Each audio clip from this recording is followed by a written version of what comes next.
Poker's legendary champions, next generation stars, and tireless ambassadors of the game, sharing their wisdom and guiding your journey to high achievement on the green felt.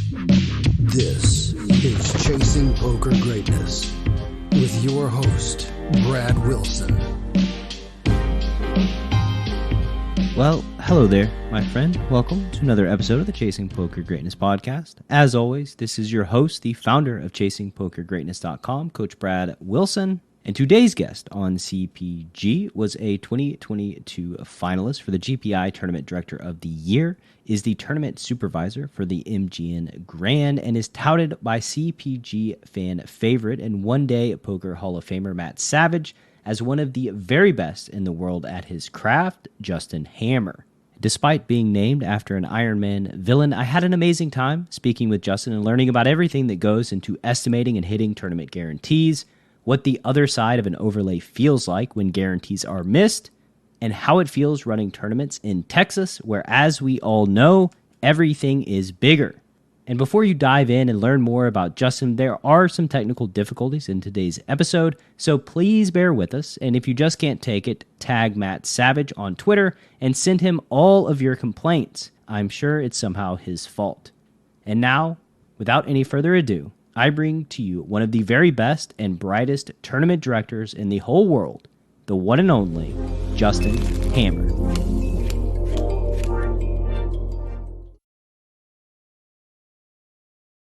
Justin Hammer, welcome to Chasing Poker Greatness, sir. How you doing? I'm doing great. Thanks for having me. Very happy to be here. Yeah, it's my pleasure. You know, Matt Savage, our mutual friend, connected us. What is it with tournament directors and strong last names? You got Savage and Hammer. Is it like a prerequisite? Do you guys like go to school and this part of the Honestly, training program? It's like a chicken and the egg sort of thing. I don't know if we got to where we are because we have such cool last names, or if it's just a coincidence that we like have cool last names and then all got in the same thing. But yeah, I don't know. There are a lot of power names in the tournament directing business for sure. I need a cool name. You guys need to hook me up. Let's see what we can do. I have my parents to thank for it. I was born with it, but it can be awkward sometimes because people call me Hammer when I'm at work all the time, and then somebody who doesn't know me that well, they're like, "Oh, that's a really cool last name. How did you get that?" And it's like, or a cool nickname. It's like, "Oh, I was born with it." Like, it's not like that wasn't my nickname when I was doing time, and I like had a reputation for shutting down anybody with a bad attitude. No, I was just born with it. Come on, man! You just lie. What's the big deal? I try to lie, but they always see right through it. That's why I'm on the tournament directing side and not the playing side. They see right through it. I see. And yeah, speaking of tournament directing, you know, let's talk about your story and how you got in this world, you know, in the first place. And if you don't mind me asking, you know, how old are you, so that we can kind of set the stage for what your entry into the world of poker looked like.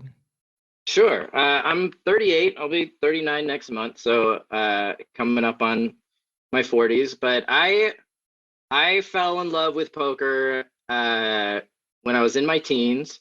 I would play in some home games with my brother, my older brother. He had moved out and he lived in the house with his buddies, and we would play all the crazy games that the young kids don't even know about nowadays. But like everything was like table stakes, except there's always one game that you play where you have to match the size of the pot no matter what, and somebody has to go to the ATM and pull out $40 and it devastates their life. But I just loved the game. I loved playing it. I loved the social aspect of it. And as soon as I turned 18, I was in Southern California at the time, and most of the Indian casinos were 18 or over. So I started playing 1 to 5 spread limit stud at a place called Morongo in Southern California, and slowly graduated up to 3-6 limit.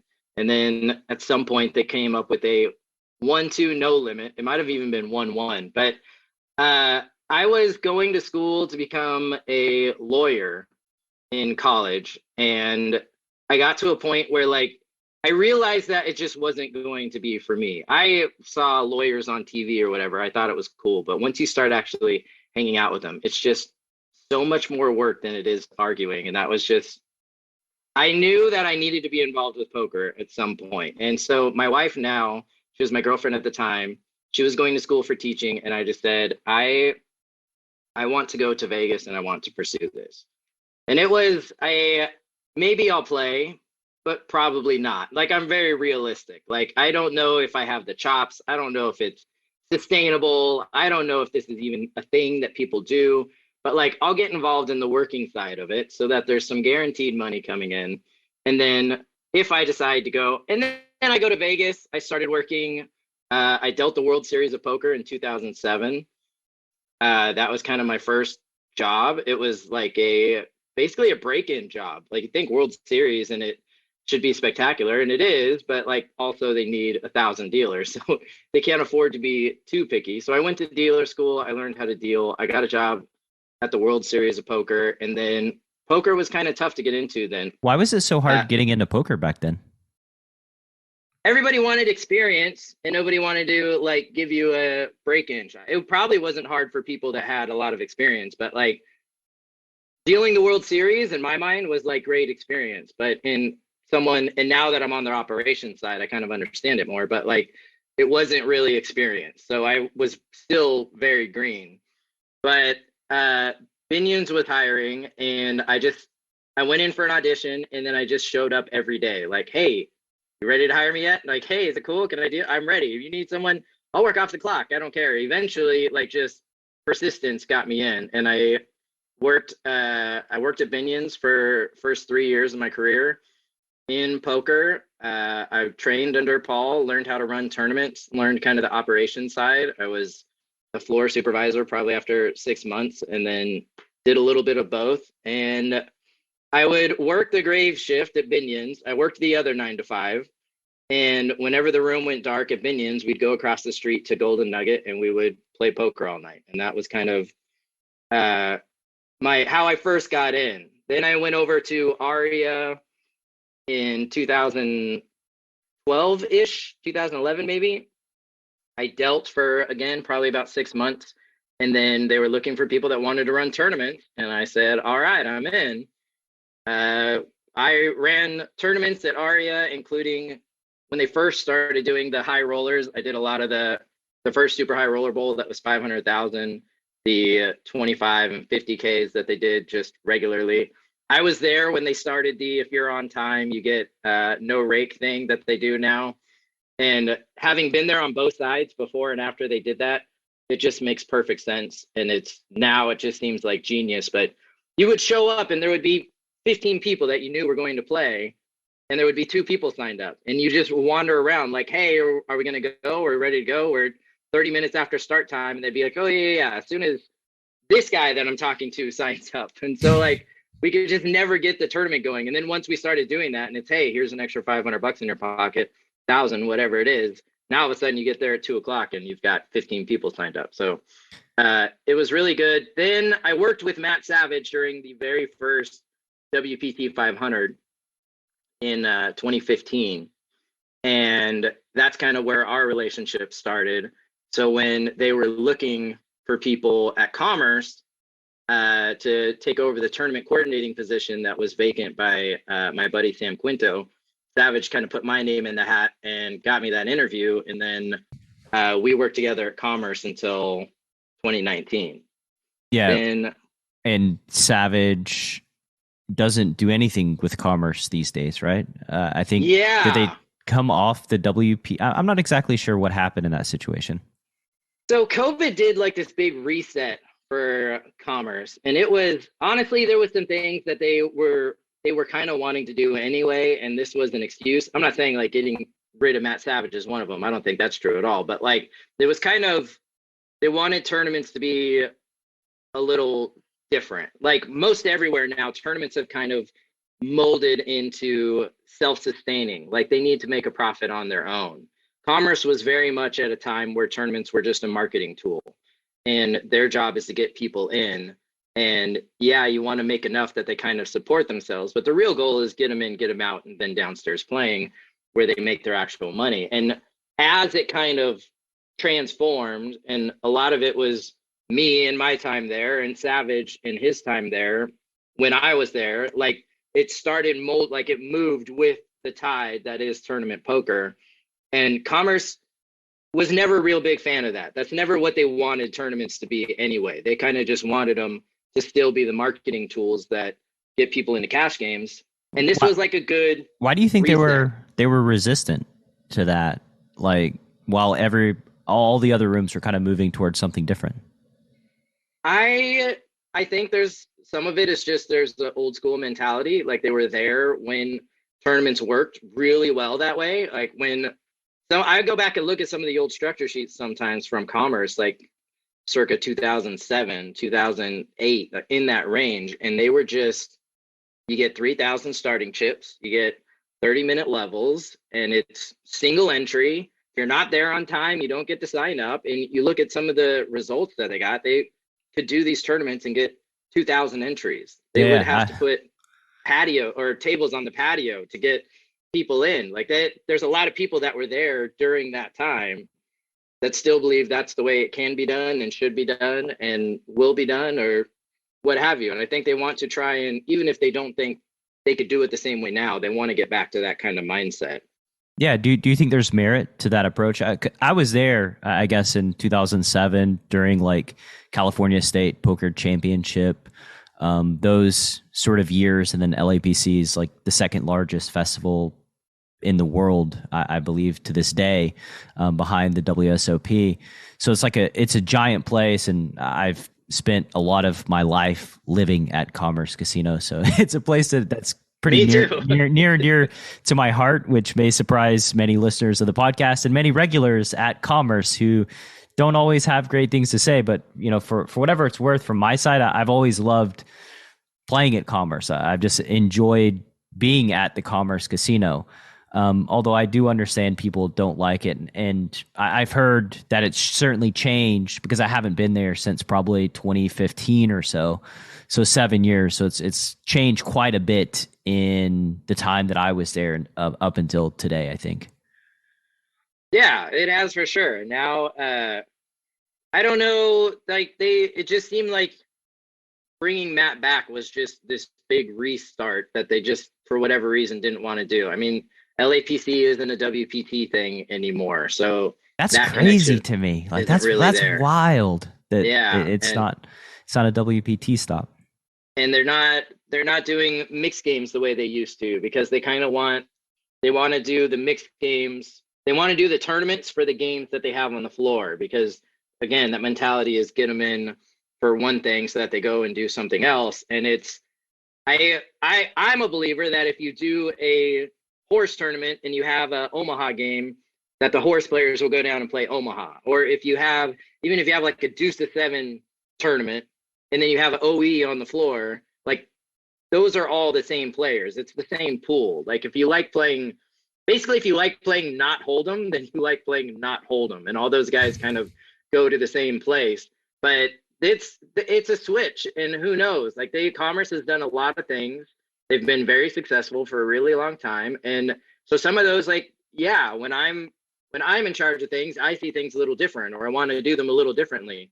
But also I haven't had the kind of success that they've had over the last 30, 40 years. Now they've got DJ Viegas. He's doing the tournaments over there. He's my number one guy. Whenever I do something, he's the first person I call on when I need help with something. And I think he's a really sharp guy. I think he's got a lot of good ideas. And if anyone can make it happen over there with them, I think he's a great choice. So I'm looking forward to see what they do over there. Awesome, man. And you and I are the same age. And so I can kind of see your timeline in my mind's eye, right? You're playing as like a teenager, which is before the moneymaker boom. I imagine, like late 90s time period. How did you stumble across poker? Like, how did it even get on your radar in the first place? Just the home games with your friends, or just Southern California, you just see them? Things like they progressed for me. A lot of it, like I was there during the moneymaker boom, and that was really cool, but I was already pretty into poker by the time moneymaker won. I remember there was a Travel Channel before WPT, there was a Travel Channel show about the year that Carlos Mortensen, the year that Carlos Mortensen won. And it wasn't poker like we do now. It was more like a documentary. Like they weren't showing hands. They were just kind of showing the process. Right. And like him going through and winning. And it was like this game that I'm playing with my brother and his buddies for nickels and dimes or whatever. Like people do this in an organized, big, fun fashion.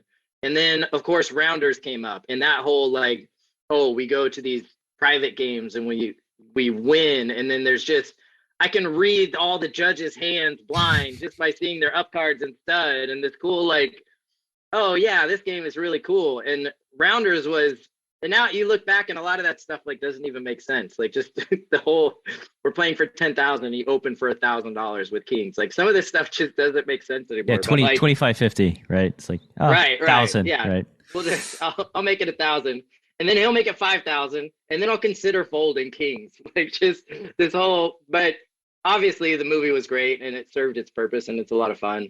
And like I had Koppelman on, by the way, and like if you think about it from like a movie sense, right? It's like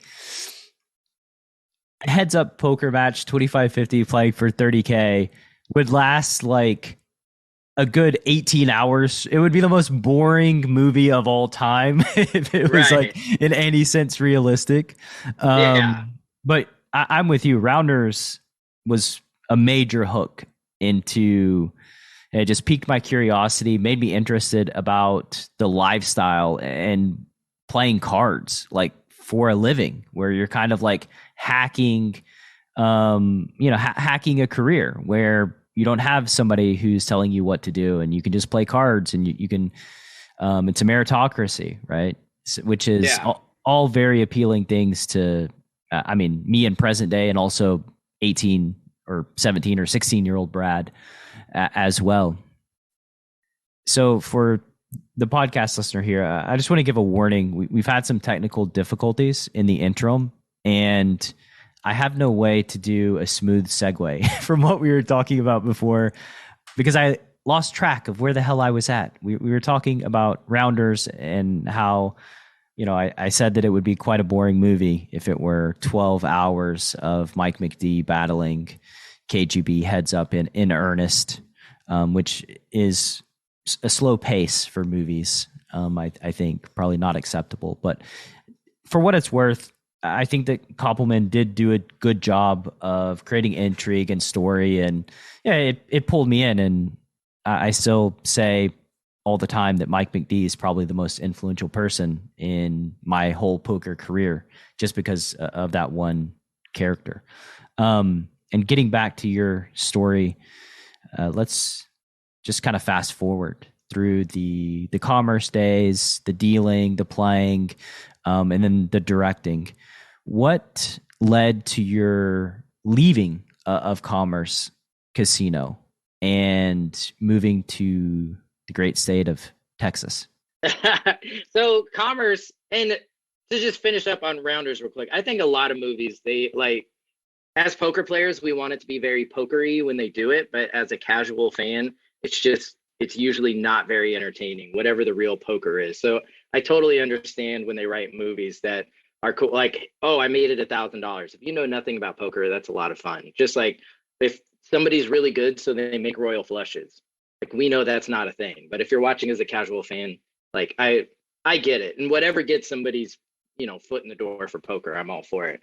But I had a big tournament that we did at Commerce. The last one that I did there, my swan song, called the Abyss, which was you play the same level for the first 6 hours of a tournament.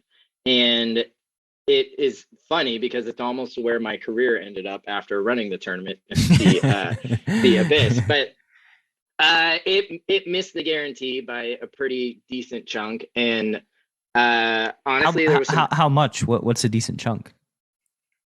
It was like 20,000. It wasn't like, as far as misguarantees, it's not like, it's probably the sixth most in my career that I've missed by, to be honest. But like, it was more of a series of things that, like, sometimes in this business, it's, you better be sure. Like, okay, I missed one.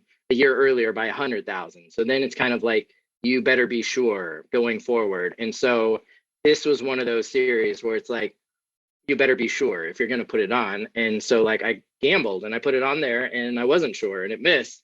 And it led to some conversations. I won't say that I was outright fired, but I mean, it was close to that. Like we decided it would be better to go our separate ways. And so that's kind of what happened. And then that was right before COVID, and I had lots of stuff. I was ready. Like this was a stepping stone in my career. Like I was ready for it. I had been talking to some local Indian casinos about running series there, and I'd gotten the green light on some things. I was working at Thunder Valley with my buddy Ben Irwin, and I had lots of series lined up working with him. COVID happened, everything went away. So now, I mean, I was in that boat like 2 or 3 months before everybody was, but eventually everyone caught up to me, unfortunately, and then we were all just kind of looking for work. Could you talk about the pressure of guarantees from the tournament director side? Like what goes into predicting those guarantees? And then, you know, you just mentioned that the downside of missing the guarantee is that the operator is probably unhappy with said tournament director. So like, how does that relationship work? And then how do you, how do you even come up with a guarantee for a specific event? There's a lot that goes into it. I can tell you the toughest way to do that was doing it in Texas because there's no real history. When I was at Commerce, you know, when you're trying something new and you put a guarantee on it, you can kind of factor in what you know, like what type of turnout do we get in September generally? What type of buy-in level are people comfortable with? If I'm putting an experiment on it, how exciting is it going to be? Is it going to draw people in because they want to try this? Or does it need to be just enough that they're willing to try it? Like sometimes people just want to come in and you know they're going to come because it's a great idea. And then sometimes like this Abyss, you just have no idea. Like it's, you know, generally what kind of turnout you can get around that time. You know, you can gauge interest based off of, you know, social media and posts on your website and things like that. But generally you look at the time period that you're running it, you look at the buy-in, you kind of weigh in how many people you need to get in there, like just generally to support having a tournament, and how many you think would show up if you did nothing, and you try and find a number. I think ideally people, and you'll see in my career, and I'm a big risk taker, it's just part of being a gambler and a player myself. But I think ideally, if I could just do things perfectly, I would miss every guarantee by $100. Like if I could just figure out the perfect number. You told me exactly what if I could just see the future and plug in all the numbers and know what I was going to get, I would miss every guarantee by $100. Because nowadays you see, and it's fine and it still serves a purpose and I'm not knocking it, but like you see people put 100,000 guarantee on a tournament they know they're going to get 500,000 for. They put something on there that, you know, it's super safe. And to me, if it's never in danger of missing, like 0 chance it misses ever, then it doesn't serve the purpose, at least not the way that I want it to. So I put something that don't get me wrong, I always hope it's going to get there. It's not fun when it misses, but I want it to be something that's like, oh my God, he thinks it's going to be that big. Okay, I'm going to go play it. And if that's the kind of reaction that you're looking for, you have to swing for the fences sometimes. Sometimes you have to say, look, like this, people are knocking that I did a 2 million guarantee for a 5,300 because that's a big buy-in and small guarantee comparatively, but there's never been a 5,300 in Texas before that. This isn't like MGM putting on $2 million. It's a drop in the bucket to their billions of dollars that they have. This is an individual owner who's saying, okay, we're going to put this tournament on. And if it doesn't get to $2 million, I'm going to pull that money out of my pocket and I'm going to pay the rest of it, which to his credit, the last series, we did miss by 100,000 and he did pull that money out of his pocket and he did pay it to the players. So like, I know that he's good for it. I know he believes in what we're doing, but like for me to tell that same person, no, make it a 5 million game. I know we've never had a single $5,300 player in this room ever, but let's guarantee we'll get 1,000 of them next month. How does that sound? Like saying that we're going to do it with 400 was pretty strong. Like it was pretty bold, and it's also a stepping stone. Like you can't come out of the gate with 1,000 player guarantee. You have to like build up to it. Yeah, And now you have more data to base your future predictions on, right? right. And like more of a roadmap. What did we do that worked? What did we do that didn't work? What did people like? What did they not like? And when you're doing something like this, how many people didn't come to Texas because they still don't understand what's happening here? Versus now that people came, and if you talk to people who came and played this tournament, you hear a lot of good things. And I believe that because normally the bad ones filter through me. I'm the first person to hear about them.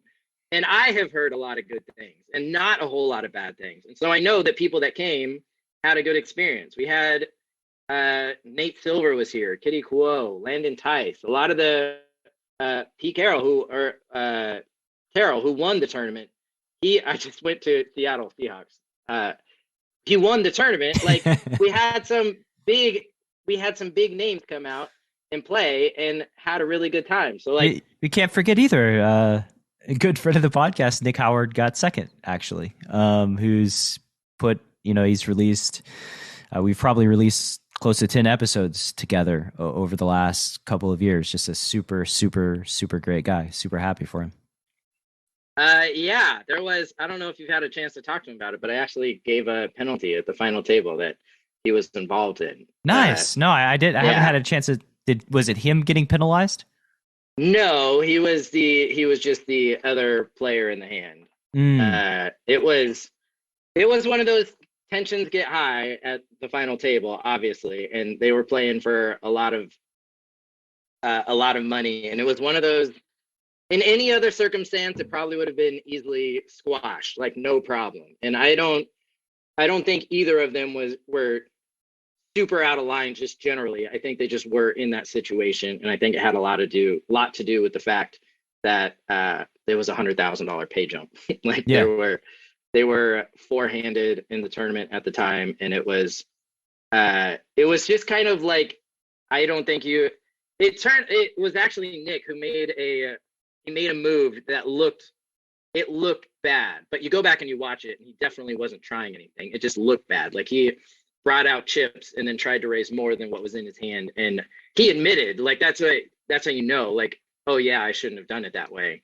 But the other player in the hand took offense to it, and then it kind of just you're out of line, I'm not out of line, you're out of line, no you're not, and it just kept escalating. Yeah, so he like grabbed chips, put them out, and then verbalized the raise? Is that what happened?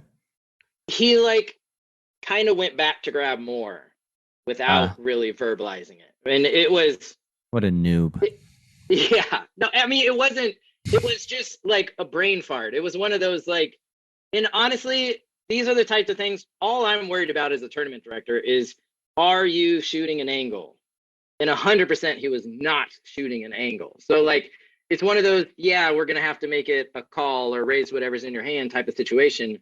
But like the other player in the hand kind of talked about it as if it was an angle, to which Nick took offense to which he took offense to him taking offense. And then we were fine.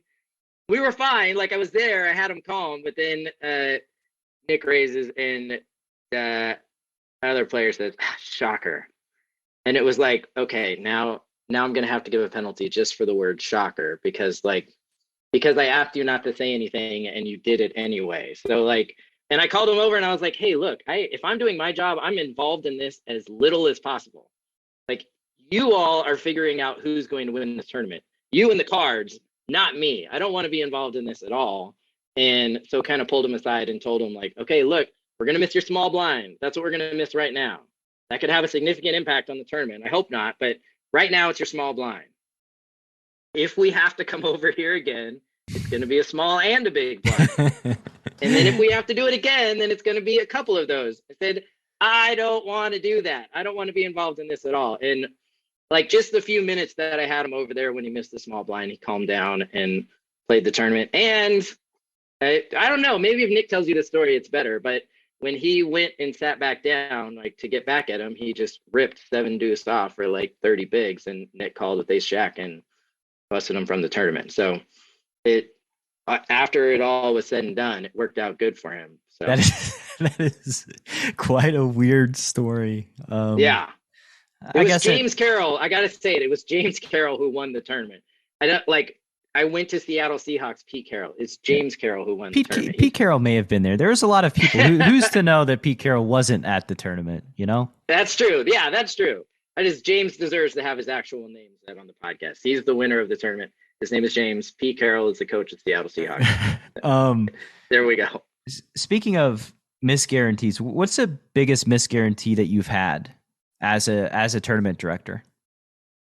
I've had two that were six figures. I missed one. I missed one by 100,000 at Commerce. It was the Cal State Poker Championship. It was $1 million guarantee, and we got to 900,000. And then I missed the one at Prime. We tried to do a tournament during the World Series of Poker, which I will never do again. And it was a $1,700 buy-in, 1.5 million guarantee, and it got to about 1.3. So we missed that one by like 180,000. And as you're kind of seeing like, oh shit, we're not going to hit the guarantee. Like, what are you feeling in those moments, and like what thoughts are going through your head? I can tell you the difference between me and Matt Savage. Matt Savage will tell you if it's no fun if there's no sweat. That's what Savage will tell you. It's no fun if there's no sweat. I disagree. I think it's very fun when there's no sweat. But honestly, like every time I've missed one in my career, there is this feeling, like this sense, like you just know it's coming. It's never like it just, especially in these tournaments that are 4-day events and you need 1,000 entries, and then like day one you get 50 players. Like, oh crap. And it's sometimes like I've had it happen at Commerce where it was I need 1,000 in 4 days, and day one was 90, and day two was 100, and day three was 200, and it's like, oh no, I'm drawing dead. And then day four was like 750, and you get there and it's no problem. Like at Commerce, that has happened. In Texas, that's not really going to happen. You know, it's going to go like good, better, best as it progresses. But like, there is a pit in your stomach where it's, what do I do? And sometimes, you know, you're not going to be able to fix it. You're not going to be able to get an extra 100 bodies in the door for 1,700, but you might be able to get 20. And then it's, what are you going to do with those extra 20? Like, how are you going to sell that to ownership? Like, okay, yeah, I need you to write a 6-figure check, but it could have been more. Like, they don't. You want the good news or the bad news? Right. It's never like, if I say you owe me 180, but at least it's not 250. Like, it doesn't really make them feel better. So like, it doesn't feel good. It feels very much like you have been grinding a tournament and you're on the bubble and you finally look down at like 4, so you just rip your last 7 bigs and you get called in 5 spots and they all have no repairs. Like you know it's coming. Like you know that things aren't going to go. But it's also, nothing is a bad experience unless you don't learn anything from it. That's always been my stance going through this in my career. Like, even if it gets me fired, like, what did I learn from it? How am I going to do better at what I'm doing? And so when we missed that other one, it was, okay, hey, look, here's some mistakes that we made. We thought that with the community that we had and the way things seemed to be going in Vegas, that we could pull off a decent sized series. Now I don't think that's true. Can we do something during the World Series? Sure. Should we swing for the fences? Probably not.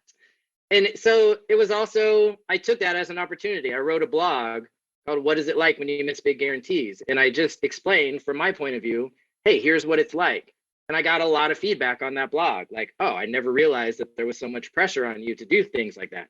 I never realized that it's basically like you're losing your own money when you do things like that. Like, you work a series and you don't make a lot of money because the house didn't make any money.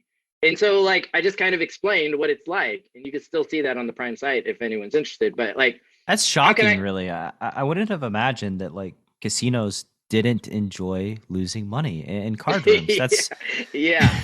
the shock of the year there. And there are places that, I mean, don't get me wrong, nobody likes it, but and even the places like you think, oh, they're a $1 billion conglomerate or whatever, and they lost a couple 100,000, but it's never just one giant bucket that they pull and put into. There's people who are in charge of certain departments, And when you run a casino, it's like it's like an umbrella. It sprinkles down. There's one person who's in charge of 5 people who are each in charge of 5 people. And then it gets all the way down to your job is to make these tournaments profitable or to make the room profitable.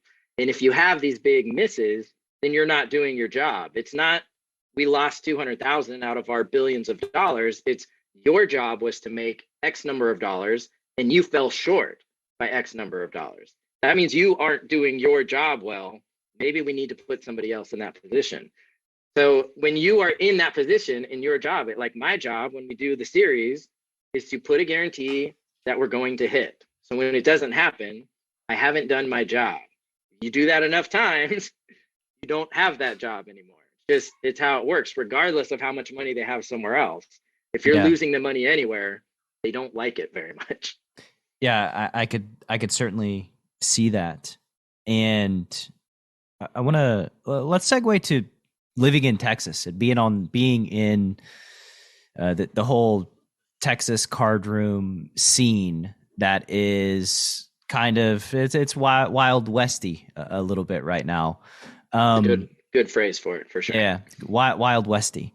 To my understanding, and I could be wrong, I am not a lawyer, nor did I go to school to one day try to become one and then become a tournament director. But like, it feels tenuous that with the change of a law, could the card rooms just be wiped out? Like, is that sort of the situation that's going on in Texas right now? Like, would they just kind of disappear overnight if specific laws got changed? And in which case, that's got to be a pretty scary spot to be in, like in the whole Texas card room scene. Yeah, I mean, in theory, a version of that can happen. The only thing that isn't, it's just not a fast process. Like you can't change a law overnight. You can unless it was UIGEA, because that shit got changed overnight. Yeah, right. But even that, like the law didn't change, just the enforcement or the interpretation or that part changed overnight. And even that, it's really tough to happen, especially the way things are going in Texas right now. So the way they operate, and the way I got here, by the way, is this stuff happened at Commerce. COVID shut everything down. In Texas, it did shut down for a little bit for all the COVID stuff, but it opened up a lot quicker, especially since, like we were talking about, these rooms aren't regulated the same way. So it's a lot tougher. A lot of them were looked at like restaurants or bars because they serve food, and then the other half of their business was poker. So like when poker or when restaurants were opening back up, poker rooms started opening up in Texas. So when I came out here, it's still going. They had a need for what I can do. I wanted to work, so it was like just a match made in heaven. I came out here and I visited for a week, and I was like, oh yeah, like I could work with this. Like this looks fun. Like let's do it. So the way that poker works in Texas is and the reason why people say it's illegal or it wasn't here for a long time and now it is because there's some very specific rules that are in the Texas law that you can't do. And some would say that the spirit of the law is that you can't play. And that's why people say that it's illegal, because these rules exist saying that you can't play.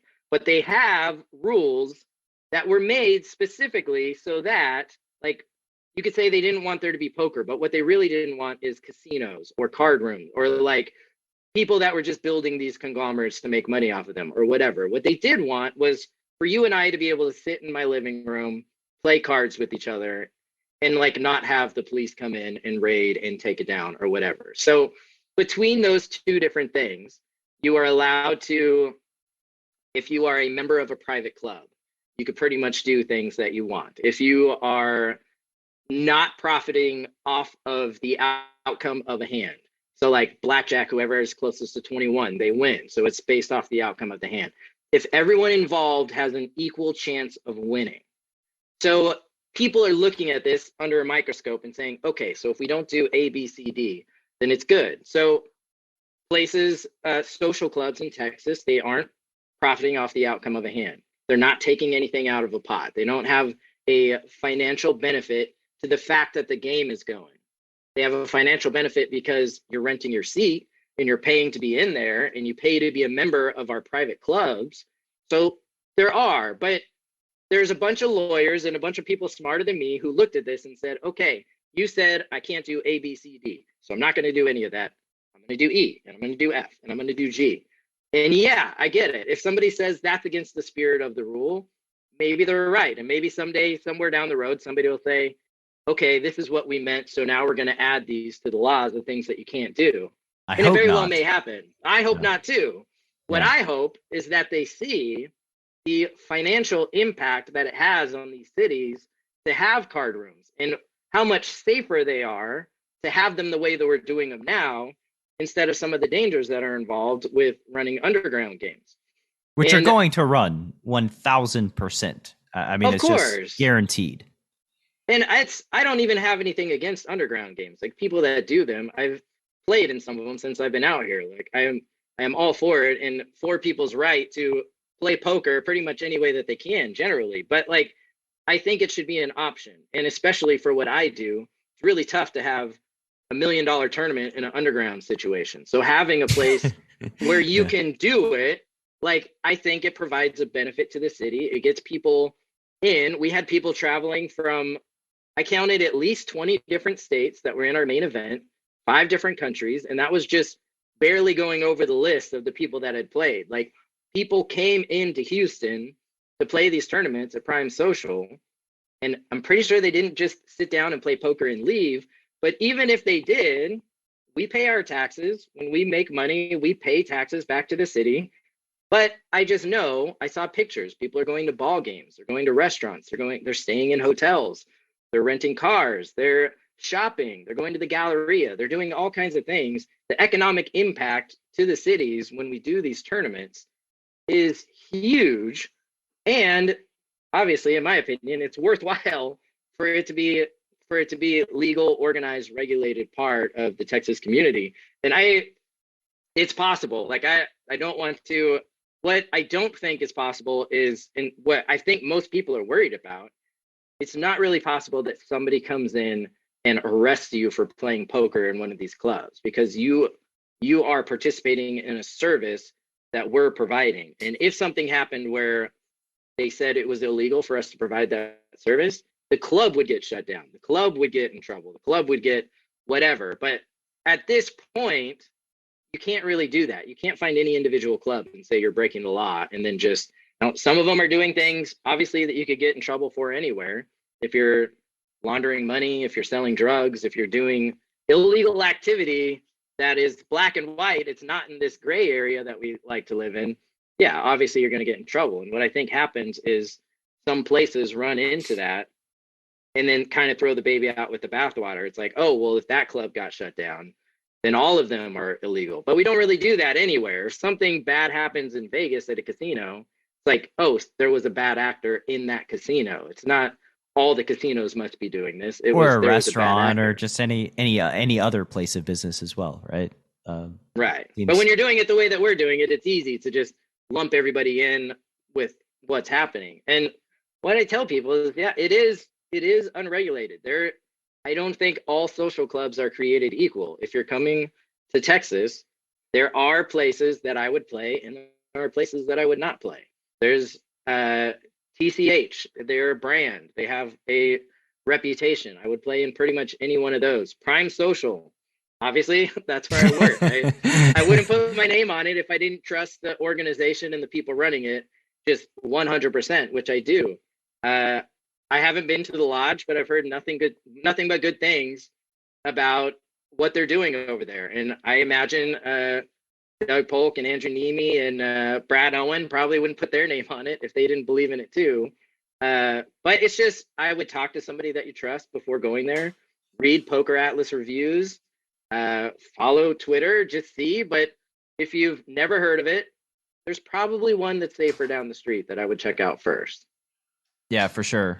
And yeah, it's a weird environment where basically you just start a business, right? And then you can run a poker room. And that's kind of all there is to it, which obviously opens the door for some malfeasance. or just inexperience that leads to malfeasance, right? Just somebody that kind of gets in over their head, not understanding the market, and then just things kind of unravel from there.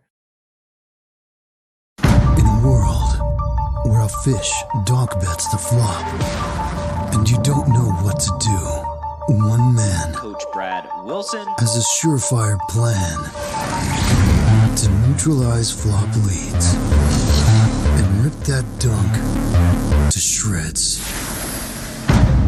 Nuffle. Available now. Go to chasingpokergreatness.com/nuffle. Rated R. One thing that I've wondered about, because I haven't been to Texas yet, how does the atmosphere compare to, the atmosphere of like this newer poker environment compared to like Los Angeles, where they've had card rooms since the dawn of time? Is it a different atmosphere than card rooms like on the West Coast or on the East Coast or anything like that you've seen? I can tell you that it's not one size fits all for all the rooms, but generally speaking, they're called social clubs, right? And like that's part of why that I told you about, like it has to be a private club and you have to be a member. So like part of it is that, and that's why they call them all social clubs. But like most of the time they live up to that. It is a social club. Like it's a social environment. There's a lot more people that are there because they enjoy being around other people. They enjoy playing this game with other people. And so there's a lot more drinking, laughing, talking. There's a lot more interacting with people and a lot less headphones, sunglasses, hoodies, don't look at me, don't talk to me. There's a lot less of that, and there's a lot more interaction. I mean, they really are social, and it's an environment that you can just hear when you walk in. You hear lots of noise, you hear laughing, you hear people yelling. Sometimes we're playing music at the bar.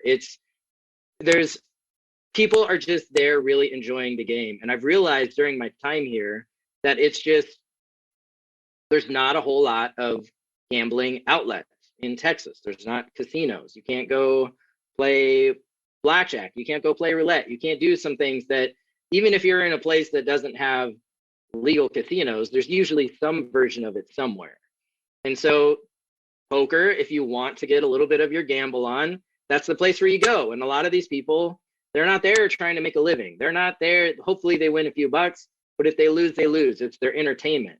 And those type of people are the ones that are having a good time. And it makes it a more enjoyable experience generally. And that's something that I've found to be true in pretty much every Texas card room that I've been to. It is actually a lot more social than most places. Yeah, that's really reassuring and good to hear, because that's the best environment in which to play poker, right? The camaraderie, the conversations, meeting people, the fun, the sweat, the collective sweat. By the way, I was gonna mention before how you said that Savage loves the sweat and you don't love the sweat, and yet you wish that you would miss all your guarantees by $100, and both of those are like diametrically opposed to one another, right? Because it wouldn't be a sweat if I knew I was going to miss by $100. Like I would take that right now. If I could miss every guarantee by 100, I would sign me up right now. Some people, like, they take pride in smashing it, right? Like, oh, we did $1 million and it got 5 million, and I'm like, all right, then you weren't gambling. Like, congratulations, but there was, yeah, you weren't really gambling. I want there to be both, right? Like, so you like the sweat. You're just like you just don't want to admit it on the podcast, but you're DGen and you like the sweat just like Savage does. No, okay. Here's the God's honest truth. I like the sweat after it's over, like after I know that I'm gonna get there, or after.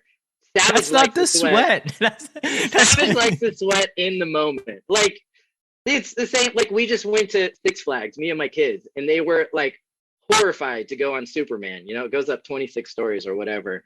And they, like, the whole time they're up there like, oh my God, it's terrible. And then when they get off, one of them was like, okay, yeah, it's still terrible. I didn't like it. And the other one was like, oh, it was horrible before, but once you do it, it was awesome. like I'm more like my older son. Like once it's over, then it was awesome. And Savage is more like, oh no, I want it the whole time. I want to feel the pain the entire time. Yeah. Well, congratulations, Mr. Hammer. You've put yourself in a position to ride that ride a billion more times. Bring it on. So yeah, but before we wrap up here, I want to go through some lightning round questions really fast. I think, by the way, for the podcast listener, there may be another mic issue on Justin's side where there's some like crackle that I can hear. We're falling apart, honestly. And this, I appreciated it earlier when you said there were technical difficulties, but it's definitely all on my side. Like I am having a rough day. Well, can't win them all. But these things happen, right? It's just a part of life. And that's, to be honest, like the little quirks, little unexpected things that happen, keep it exciting. And I think it's been, a great conversation, and I've really learned a lot about both you and Texas poker, which I'm sure the listeners are quite excited and happy to learn about. And also just the sweat of being a tournament director and having the responsibility of like hitting these guarantees, and especially when so many people downstream are affected by said guarantees, or in the case of this 5 million guarantee, the owner of Prime Social is directly affected if you miss the guarantee, which it seems to be like a whole nother beast altogether from the conglomeration. What would you say is the most unexpected thing that's come from your journey through the world of cards? I have a lot of players that now are some of my best friends that kind of started as like people screaming in my face, or people threatening to beat me up, or people saying it's the worst ruling they've ever seen in their entire lives. I've had a lot of interactions where I've learned, and very much credit due to my friend Matt Savage, that holding grudges or taking things personally, even personal things personally, like me saying you are a piece of shit, like that's personal, but you still don't need to take that personally because there's circumstances involved with it, right?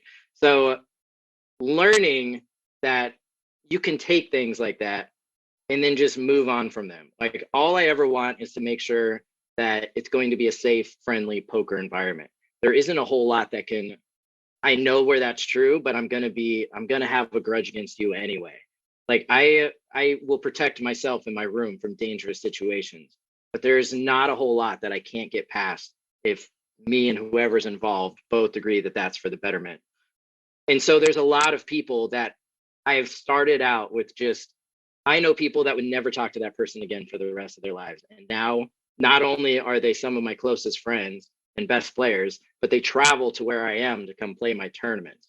So you told me that I was going to have that type of experience, even when I was in the business, when I was, 7, 8, 9 years involved in running tournaments, I would have said, there's no chance. Like, I don't have that in me. I have grudges. I want revenge. I want like your last name is Hammer, for God's sake. Right. But it was entirely unexpected that you can just move on from these sort of things and everyone will be better off because of it. And it was very unexpected and in a very good way. Awesome. That's great to hear. And, poker can bring out the worst in us in those moments. It's very high pressure. There's a lot on the line, especially deep in tournament poker specifically, where some people will do things that are maybe out of character that they otherwise wouldn't do, and probably have regret and feel shame for, a week later, or maybe even a day later. But yeah, I guess that would be a pretty important trait to have as a tournament director, just being able to kind of move on and recognize that, okay, this is a thing that happens and doesn't have to be the end of the world, and I don't have to hate this human being for the rest of my life. When you think of joy in your career in the world of poker, what's the first memory that comes to your mind? honestly, the first one when I would work downtown at Binion's, they had a 10 table room that they built, and it was like it was kind of in this pit. It had a glass surrounding, and there was never 10 tables going. There was one, two on the weekends. There was three, and there was a deal that my boss made with us when you were running the room, when you were the floor supervisor for the room. If you could ever get all 10 tables going, then he would come and work your next shift for you. And you would get your entire salary, you would make whatever you were going to make. But like that was if anyone can ever pull this off, you have 10 tables running.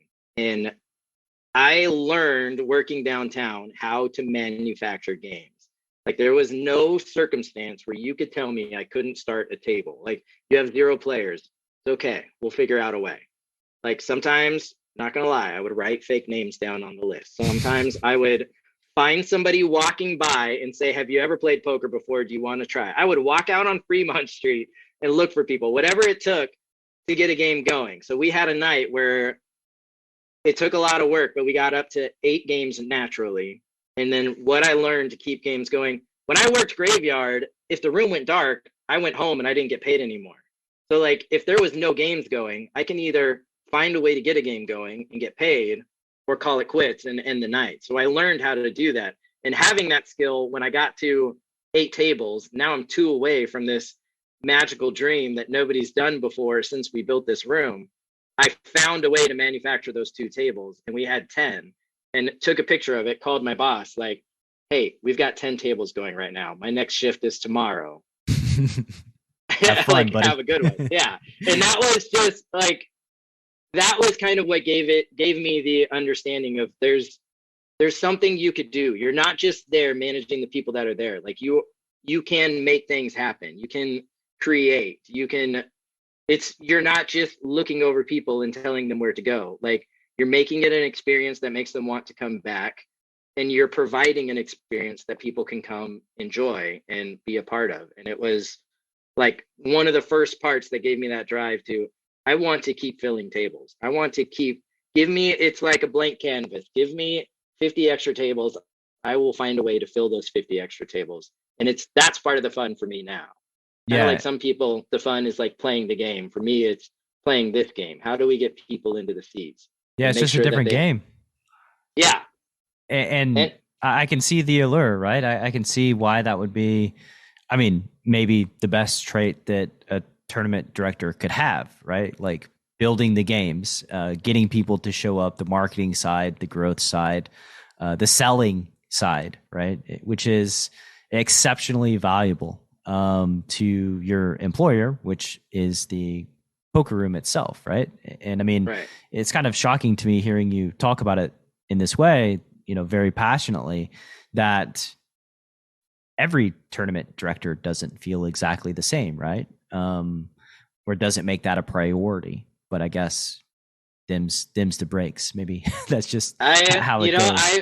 I've been very blessed for the path that my career went, right? Like I learned under Paul Campbell, and then after that I went to Aria, which was one of the biggest rooms on the strip at the time. And then I go to Commerce and I work with Matt Savage. So like literally every person who has ever won Tournament Director of the Year was my mentor in this business. It's not And I bad. went, yeah, I went from downtown Las Vegas to right in the middle of the strip, Las Vegas, to the biggest card room in the world, and was tasked with doing something in every single one of those in a different environment. And what that does is just forces you to adapt and learn the skills involved in whether you have 0 games going and you need 2, or you have 20 games going and you need 30, or you have a 70 table tournament, just you could do whatever you want, fill it up. And there's not a whole lot of people, not through anything other than circumstance, who have had the ability to learn through all of those situations. And I've been very fortunate enough to do it, to where now when I come to a place like Texas, like I just have this plethora of experience to kind of show other people how to do it and kind of make it work in an environment that they didn't really have anything like this. So like I've been very fortunate in my career to have all the circumstances kind of line up where I've been trained by the best, and I've been in every situation you can imagine. And now I'm kind of tasked with using that information to build a room in a city where poker is kind of new. Yeah, it's fortunate that you had all of those mentors to lean on, and I also believe that it's fortunate that Texas and Prime Social has you to kind of help them grow and learn and move to the next step in their progression as a state that has lots of poker, right? And is really trying to do something big in the poker space, which I think Texas genuinely is. If you could wave a magic wand and change one thing about poker, what would you change?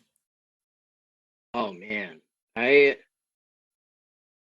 it's tough. Part of what I just told you about was like it's experience, right? A lot of what I know is from experience. It's just from the grind of being on this side of it. If I could wave a magic wand, I would kind of give that experience to everybody, like the understanding of the operations side of what it takes. And it's not because I want it to be, oh, now you know, or like I want to. Part of my job is customer experience, right? Customer service. You want to come, play the tournament, have a good time, and go home. You don't want to learn about everything that's happening because why would you? You're there. Like, I don't want to know how every ride operates at the theme park that I just went to, right? I want to get on and I want to get off. Or how every single movie is made, before you show up at the theater. And so the struggle is people tend to respond with what they know. And a lot of them, what they know isn't very much. So I'm stuck in a spot where I want you to come. I want you to have a good time. I also want to explain why I'm doing some of these, but I don't want to come across as I'm lecturing you or I'm better than you or I'm smarter than you. That's why you're doing this. I don't want to do that. I want to give you the experience that you want to have. I want you to come in, play, have a good time, and then go home. Now, sometimes, you go on a podcast or you talk to somebody or they want to know, hey, what's it like on the other side? What is happening? And then, more than happy to sit down and explain it or talk to it or give my understanding of how things work. If I can wave the magic wand, I would just give it to everybody. I would give it to them. I don't want to make it seem like I'm lecturing you. I don't want to teach you information that you have no interest in learning. I just want you to know it. I just want you to know it. So there are poker players that no matter the circumstance, no matter what, they will say a sentence like, oh, with the amount of rake they take, you should be doing fill in the blank. And sometimes it's like, with the amount of rake you're taking, you should buy an $800 million yacht. And it's like, it's not like I'm taking 50 and my competitor's taking 30, and you're saying to yourself, with that extra $20 you take, it should be, my competitors could be taking 100 and I'm taking 50, and they will say, with that extra rake you take, you should do fill in the blank. And it's like, no, some of these, I am finding the ways to take as little as possible and still keep this as a functioning, like, worthwhile venture. And so I just think sometimes people just don't know. Yeah. Or it's, how much are we taking based on how long this tournament's going to last? How much are we taking based on what we're providing with this? This, like, the last series we did at Prime Social, we wanted everyone to know they were safe. We spent $50,000 on security alone, just on security, having off-duty police, having multiple people there, having it so that not only will you, Brad, after you win 200,000, not only will I have an escort for you to your car, but if you get off the 1-2 table and you won $300 and you want an escort to your car, I have that for you too. Because it's not about how much you have, or it's not, your safety isn't important to me based off of how much you're carrying, based off of you, the person. I want you to feel safe when you're here. And so we spent a lot of money on that. And you look at the end and you say, oh, they made X number of dollars. And that's never true. You can't just take the juice, the admin fee, multiply it by the number of players, and then say that's how much you made, because it's just never true. I bring in the best staff from around the country for our tournaments. I bring in the best security. I provide the best environment for poker that you will find. At least I strive to.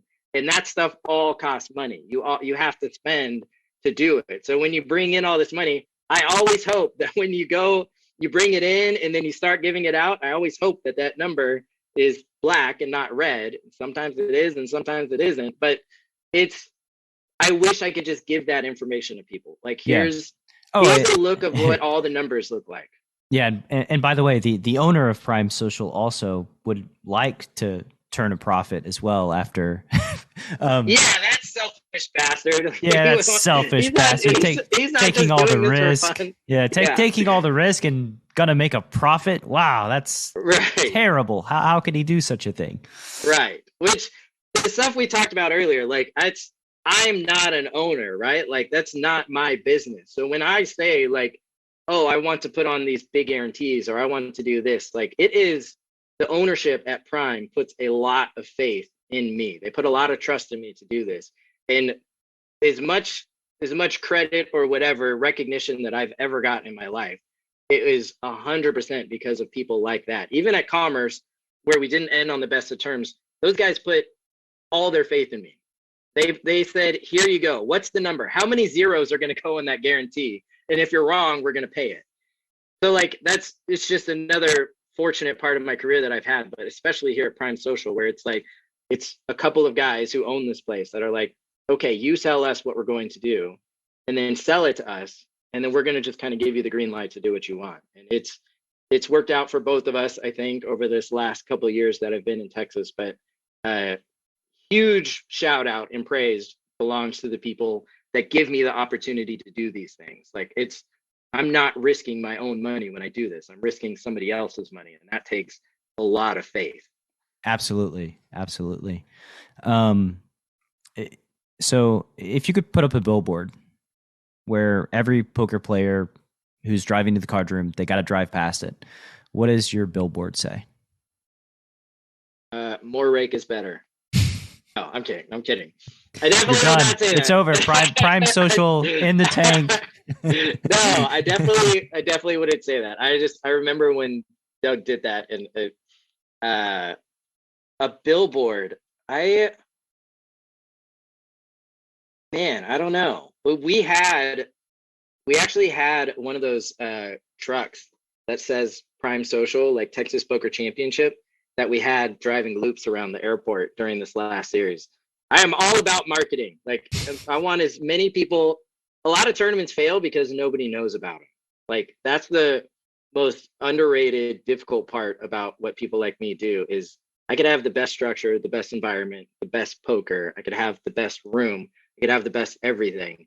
And guess what? If nobody knows about it, it means nothing. You still miss guarantees. You still have. And if the incentives aren't right either, right? Like you mentioned the incentives of reducing reg for people to just show up on time, right? It's like you're incentivizing them to buy in and show up. And a lot of times human beings need these incentives to get their ass in gear and take action. And without them, they just kind of wander around. But when they have direction and incentive, like when the thing that they plan to do is good for them, they're going to do it. And like, I mean, as a business owner myself who sells courses and runs a community and all of these things, I can say 1 billion% that like incentivize people and they will get shit done way faster and more smoothly than if you don't incentivize them. Absolutely. Okay, my billboard would say keep poker legal. It would be in Texas. Keep poker legal. There you go. Keep poker legal. You working on any projects right now that are near and dear to your heart? Besides the Prime Social? I have a tournament series that we're working on that might be in Vegas. It's there's not a whole lot out yet, but if you follow me on Twitter, the Justin Hammer, I talk about everything that I'm doing as it comes up. But there is some stuff that we're working on. I also interact with DJ over at Commerce quite a bit. And he's putting together a series in September that the whole goal is to do just things that haven't been done before. So like we want to do fun tournaments. We want to do mystery bounty type of stuff, but like a new version of that. And I am always all for new creative things that kind of mix it up a little bit. Maybe things that like you don't have to be the best player in order to win. I think that's why mystery bounties have done so well, is you can win $100,000 and you don't have to win the entire tournament. Like, you just kind of have to make day two and make the money, which part of the reason Moneymaker did so well is because it made all of us think that we could do it. So the whole concept of you have to make the money and then eliminate a player and you can win, that's something we can all do. I think that's why people enjoy doing it so much. So most of my stuff, honestly, I am taking everything we learned from Texas Poker Championship and I am getting it ready for Texas Poker Championship 2. So these projects are more, we get sponsorships. We get people that help support us outside of just playing the tournament or doing whatever. Poker Bros was a huge help to this last one. I understand that they have a site where you can like make money on the site or whatever, but like the Play Money app, the free version, those are the people that I work with. Those are who support us. I have big plans for them in the future. We have Exquisite Timepieces. They sell watches. They were a huge sponsor for us. Mezcal, Recuerdo Mezcal, the tequila. They were a huge sponsor. As we go forward, I like to do things like that. How can I help businesses outside of the poker community so that they are incentivized, like we were talking about, to help out the poker community? And so those are the kinds of things that happen outside of writing structures and building schedules and doing marketing and promotion. These are the kinds of things that happen that are all little projects in and of themselves that, starting right now for close to a year from now when we do the next one, I'm going to be spending a lot of my time on working on. Let's just figure out how to make CPG podcast part of the operations there. Let's raise my numbers. How do we make something that's mutually beneficial for both of us? Absolutely. We'll talk. Yeah, let's talk. So you answered it a little bit before, but final question on the show is, where can the Chasing Poker Greatness listener, if they want to learn more about you, find you on the World Wide Web? I'm the Justin Hammer on pretty much everything. Just Justin Hammer on TikTok? Facebook, but I do have a TikTok. I knew it. You look like a TikToker. I make some videos with my kids. I don't post a whole lot, but I do spend way too much time on there. But I want to get Prime Social at TikTok, actually. You can follow Prime, all that stuff, primesocialtx.com and at primesocialtx is all of their socials. But a lot of what we do there is kind of breaking the mold on how you do tournament stuff. So you want to follow our tournaments, provide chip count updates every 2 hours or less for 100% of the players in the tournament. I don't care if it's a 300 player tournament or if it's a 12 player tournament. You get accurate chip counts every 2 hours or less on our site. And it's something that I put a lot of time and effort and energy into, and it's been a huge success. It works. It does really great. And you can follow anybody. If you have Joe Schmo in the tournament who nobody knows, I'm going to let you know how they're doing because they're in a tournament at Prime Social.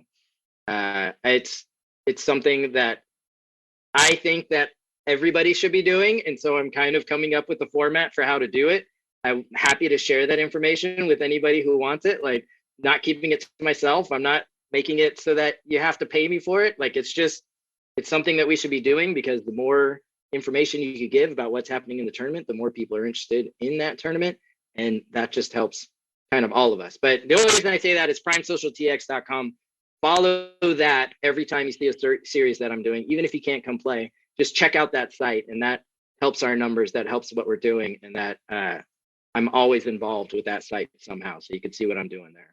And yeah, we kind of skipped past this. I feel a little sheepish, but where is Prime Social in Texas? Because I've heard Texas is kind of, it has a lot of space there. It's a big place. Yeah, let's make sure we do that. It's in Houston, Texas, 7801 Westheimer to be more specific, but it's in Houston, just right down the street from the Galleria. It is the best social club in Houston. It's the best social club in Texas, as far as I'm concerned. And yes, some of that is because they pay my bills and support Shots me very fired much. to Doug Polk and me and all those guys. Let's get it. I I plan on giving them a run for their money. But that's why I specifically said earlier, like there are places outside of where I work where I would say, yeah, you should go check that out and go play. I'm a player too. The reason I know what to put in tournaments, or at least the information I use, is because I just do what I would like to play myself. And I think I put together schedules. Like, I put together schedules that I would like to play myself.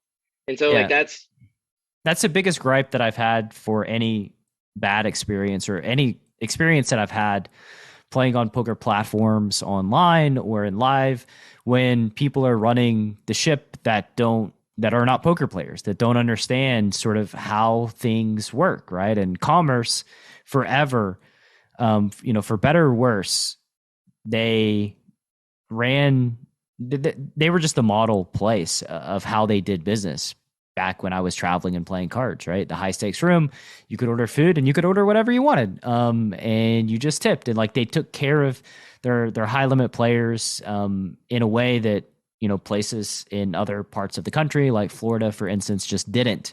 They had enough staff to like get you cocktails, get you drinks, get you food. You didn't have to wait 5 hours for some crappy food that you had ordered. And those were always big perks. And you could just tell that specific room was ran by poker players, people who had experience in the arena. And I think that it's just so critical for all of these rooms. Like if you're listening right now in Texas and planning on starting a room and don't know much about poker, find somebody who is an expert that can help you do things the right way, because there is a right way and there is a wrong way. Trust me. And the players can feel it and they know.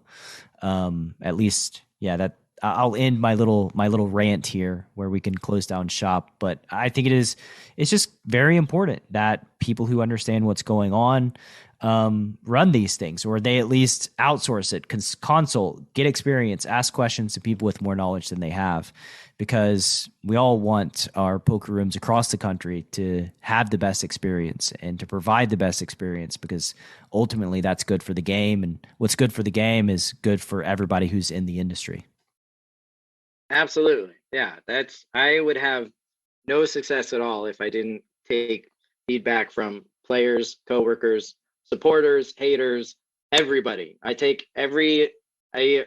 feel like I said earlier, I have a lot of experience. I've learned a lot. I still don't think I know everything. And I'm always happy to hear what anybody has to say, good or bad, about anything I've done or I'm going to do. And I think I can attribute a lot of what I've had in this business to having that aspect of just how I do things. And so, I think it's very important to create an experience that people want to keep coming back to, and do it by getting the feedback from those people that you want doing it, for sure. Absolutely, man. It's been great having you on the show. We'll roll this back in the near future with fewer technical difficulties. Yeah, you got it. I'm going to be there a half hour early, and everything's charged and the best Wi-Fi. Everything will be good to go. I promise. Awesome, man. Have a good rest of your day. Good talking to you. Thank you for your time and energy, and best of luck hitting all your guarantees at Prime Social. Thanks for having me, Brad. It was a real pleasure. Appreciate it. Thanks for listening to Chasing Poker Greatness. You can subscribe on Apple Podcasts or on your favorite podcast app. Go to chasingpokergreatness.com to get the newsletter, join the Greatness Village community, book a coaching session, or dive into the latest data-driven poker courses. Follow the show on Twitter @CPG Podcast.